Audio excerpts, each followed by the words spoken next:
Today in the FJ, we're going to be modifying the wiring that I have under there for the 7-pin trailer hookup.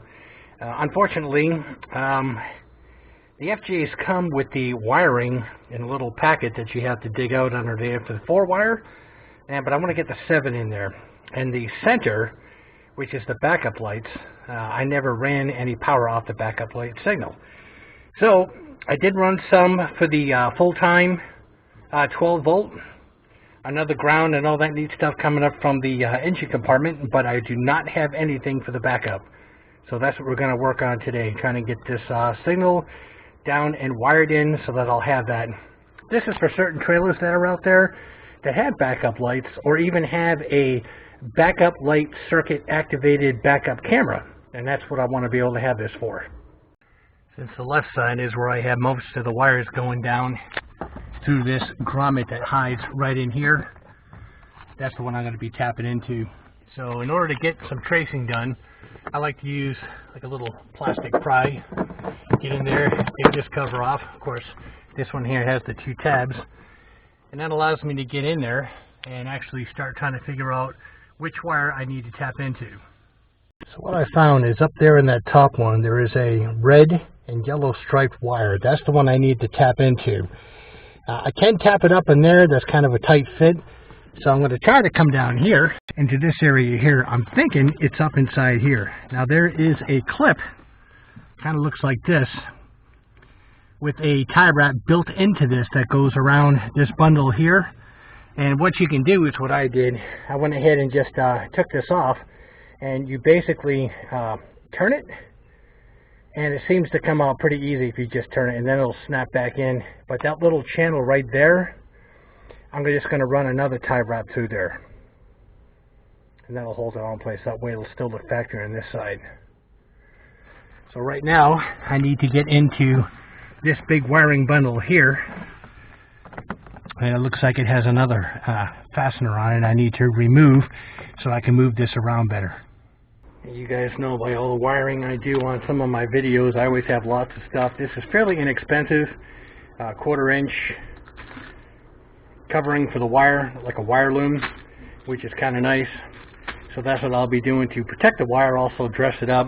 Make sure you have a multimeter, and most importantly, you have some wire. I'm overdoing it on the gauge size, and one of these here, okay, the wire that you're going to be using to tap into actually goes on the outside. That's why it goes all the way through.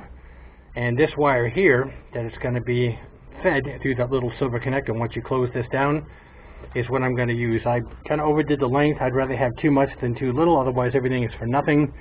And this is what we use to tap into that wiring bundle.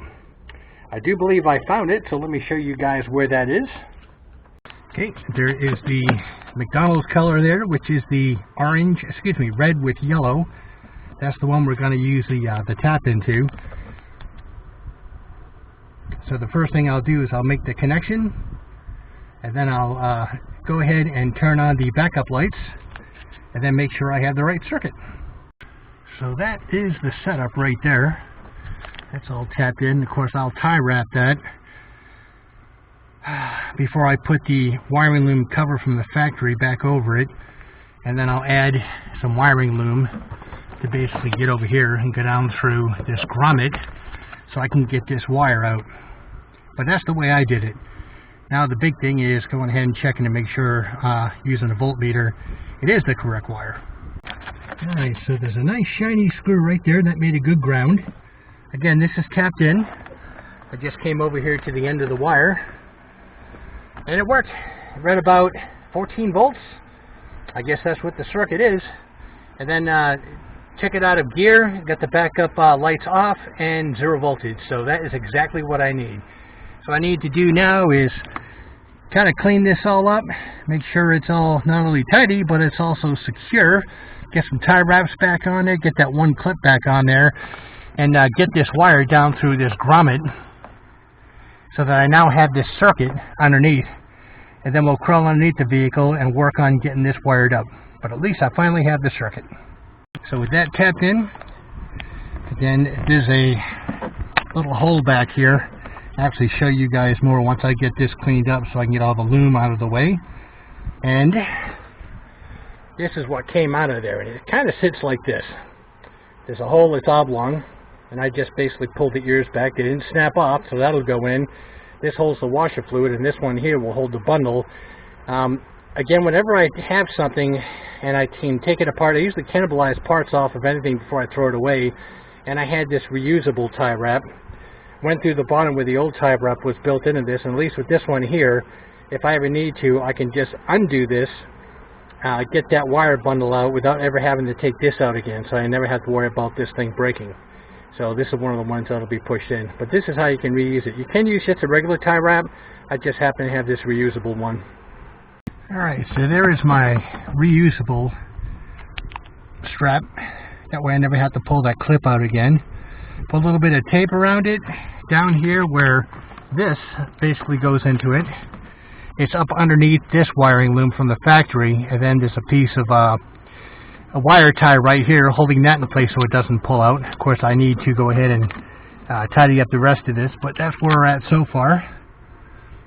And so far so good, guys. It's really not that bad. But again, there's no room. You're in an awkward position.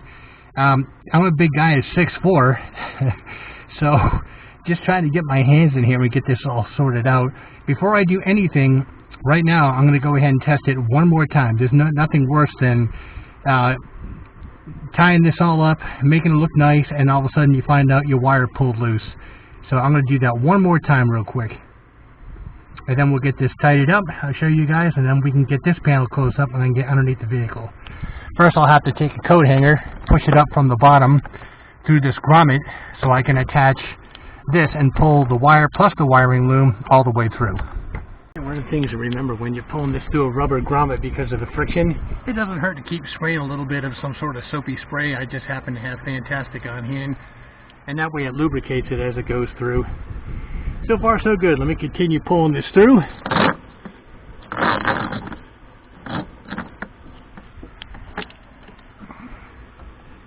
And let me see if that's enough so I can get this set up with the tie wraps. Alright, so that's all tie wrapped, cleaned up, plenty of slack up out of the way. I have the rear window washer fluid tube back in its respective holder. And that's it. Now I can go ahead and put all the stuff back in here, get this button up, shut the rear hatch, and then we're underneath the vehicle to finish up. Okay, so this is the wire for the backup. And I guess what I had originally done, this big wiring bundle here, this comes around, and it's 3 wires here. And it looks like I already spliced into a possible pickup in the front where I had this coming up. In case I was able to get the backup circuit up there, but it was easy to get it back here, so I'm going to tap into this one here, which means on the other side of this is an availability for a backup circuit up front if I ever needed it for something. But I'm going to tap into this. I'm going to go ahead and solder this new wire into here so I can go ahead and clean this all up. And that is for the center pin on this one right here. That's the center pin. And that is the one that controls the backup blades. This on another video, guys. I went ahead and put this up on an actual swivel, so it's out of the way when I'm not using it, and then it comes down and locks into place. So this came out pretty handy. So let's go ahead and get this turned up here so I can solder and tap in, get that wrapped up, and put this all back together again, and then seal everything up down here. And at least finally I'll have all 7 pins on my trailer plug that'll be active. Alright, so that's all tidied up there. Down here is kind of a mess, but as you can see, what we're going to do is the purple wire. There's more wire on this side I already tapped into, and again that basically ends up in the glove compartment box. I'm going to tie into it right here with the wire we just ran. I like to go ahead and cut a segment out, split it apart, put the wire in there, and then give that a twist up. Okay, like that right there before I put the solder on. I don't like to do like some people do and just lay the wire on it and let the solder do all the work. I like the wires to be intertangled first. And unfortunately I can't use any heat shrink because I didn't want to cut this completely in half. So again, this is how I'm going to tap into it and getting some of the strands mixed up before I put the solder on. And then I'll have to rely on some actual electrical tape, quite a few layers, and then I can get this all sealed up. But of course, before I do that, once I get it soldered on, I'll go ahead and turn the truck on, activate the backup lights, and I'm going to go ahead and check the receptacle, make sure it's all good. Okay, what we end up with is a nice little joint like that, twisted together, and then of course we have the solder on there, and then we'll go ahead and wrap this up and get this back in the wire loom and get this as tidy as we can back here. That's where we came out. Get this all wrapped up, armor coated.